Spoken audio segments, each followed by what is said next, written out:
Omzay taranja basketball izay any fa iresaka club kosa indray tsika dia iresaka ny club ny MMBC na de voarotaona monja zano nijorony nity club ny MMBC ty de efa nisalatra ny anarana tompondaka lefitra nasionaly azy ny sokajy vétéran vehivavy ny bata izany toerany tompondaka izany tanjon'izy ireo amin'ity tompilalovana ity Zakinora Kotomanana. Raraka teo amin'ny ampaifadalan'ny fifaninana nasionaly ny tompilalovana 2024 tompondaka ny section Antananarivo renivohitra tompondaka Analamanga tompondaka nasionaly lefitra sokajy vétéran vehivavy ny tompilalovana 2024 ireo no vokatra azo ny ekipan'ny MMBC na ny Maman Makafy basket club atao rinany niforonany ny 10 febroary taona 2024 efa nametraka tantara sy nisongadina teo amin'ny tontolon'ny basketball malagasy araka izany ity club ity na dia voarotaona monja azo ny nojorony ny MMBC izay mametraka fanamby ny tanany lohany eo amin'ny sokajy vétéran vehivavy nasionaly amin'ity tompilalovana 2024 ity raha ny nambarany Aimé Andriamaroaja filohany sy Léa kapteny. Ijery ny todika 2018 koa tsika zany 2018 manko le tany Anosy ny championnat national quart de finale izay de 2019 championne ny section de championne ny ligue de vice championne ny Madagascar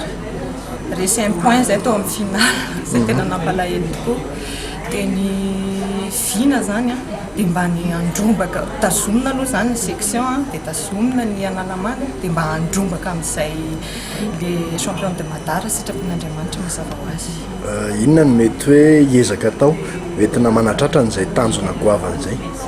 Miezaka atao aloha de mikotrana ihany zany bazin'le izy kotrana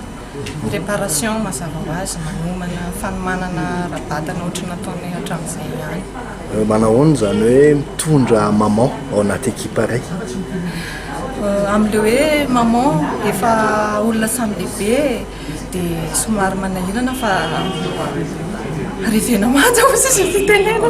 tsy makalaky satria hoe makafy de tiana le sport de atao ampitiavana de atao amin'ny fo fotsiny fa tsy atao hoe apisy olana zany zay kosa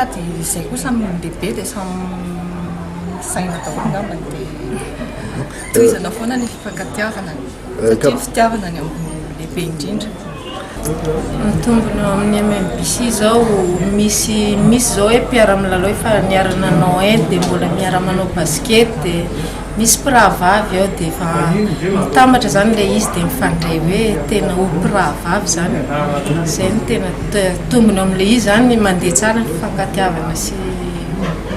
finamanana ao anatin'ny tsy ambaratelo ao anatin'le izy fa le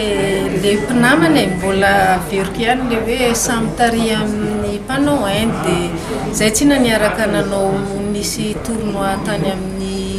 commune zay ny raha nenanao de ohatrany hoe nety le izy de hoe andao hiaraka de mitambatra tao de hoe atsika mba hiala matehanao an'izany championnat national zany mba andrombaka ny amboaran'ny Madagascar zany de miara-manao an'le izy zay. Anareo mpilalao ary inona ny tokomenareo amin'ny mpankafy ny MMBC amin'ity saison 2020? Tokomenay ho an'ny mpankafy moa zany hoe andrombaka ny amboara amin'ny 2020 zay ny tanjonay. Mba hoentina makabahana tsara sy anatrarana izany tanjona goavan'izany ary dia niara-ny faly sy ny fampiarabana tratran'ny taona vaovao ary nakalaza ny faharoa taonany ateny amin'ny hôtel Louvre Antaninarenina ny fianakaviam-ben'ny MMBC ny zoma hariva teo. Ankoatra ny mpilalao sy ny mpanazatra niaraka tamin'ireo fianakaviany dia nasain'ity club ity niara-ny faly tamin'izy ireo ihany koa ny tompon'andraikitry ny basket Analamanga sy ny avy ao amin'ny ivon'ny Fédération malagasy ny ity taranja basketball ity.